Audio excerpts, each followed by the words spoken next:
Let's take a look at the 2019 free response question number 3. So in this question, I highlighted the important information, so I'm going to jump right into part A. They tell us that the area under the curve of f of x, and this is the graph of f, from -6 to 5 is 7. But then they're just asking us to find it from -6 to -2. Therefore, we don't want the area from -2 to 5. So I'm going to get the area from -2 to 5. And then I'm going to subtract that from 7. And that will give me what I'm being asked for. Okay, so I want to eliminate this area. So from -2 to 5, the first thing I did is I colored these in yellow. As you can see, they cancel out. I colored these in red. Those cancel out. So now I really only have to start from 1, making my life easier. So if I'm looking at 1, that blue area, that's a square that's 1 by 1. So that's 1. And then that green part is half base times height. So it's half 1 times 2. Well, half of 2 is just 1. And then for this area right here, let me color this in black. I would need to do the square, that's 9 by 9, minus the quarter circle, which is 9 pi over 4. So this adds up to 11 minus 9 pi over 4. Okay, keep in mind I want to get rid of that. So this answer here then would just be 7 minus what I want to remove, which I could put in a parentheses, 11 minus 9 pi over 4. Okay, that's the answer. Leave it. You never have to simplify. Just move on.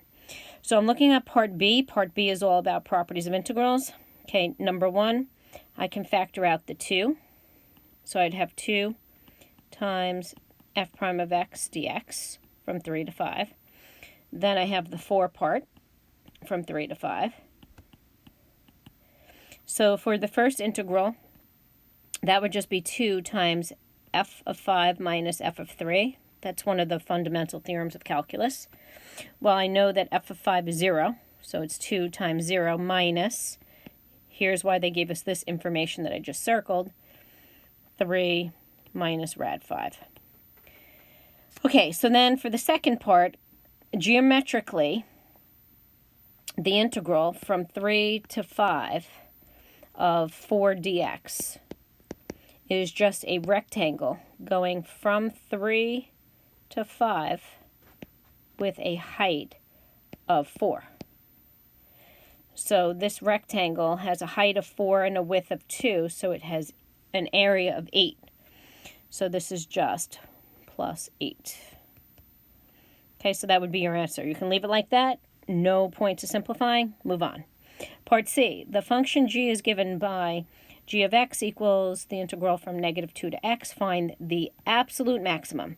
They could just say maximum. That would imply absolute. They can also say global. So they're giving you an interval. So this is either called the closed interval test or the candidate test.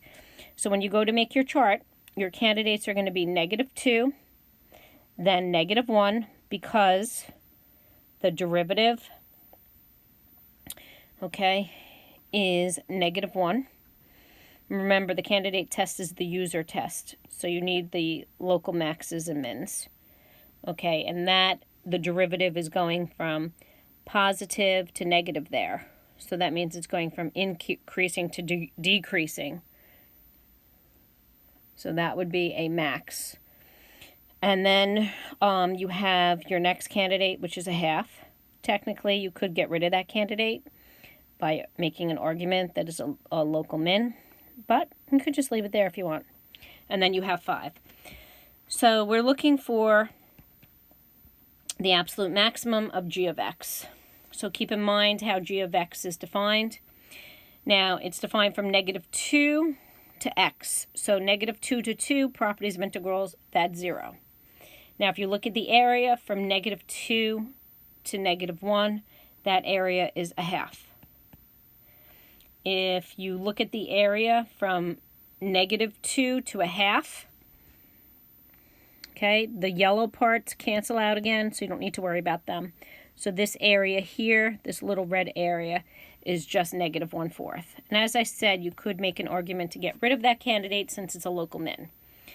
And then for g of 5, I already have g of 5 over here.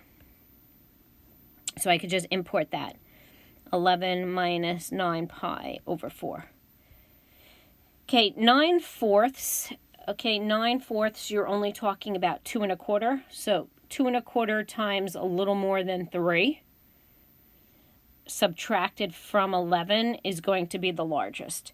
So then you have to make sure you answer the question. This is your justification. Okay, this table. But you would say the absolute max is, okay, the absolute max of g is 11 minus 9 pi over 4 as shown by the candidate test or closed interval test.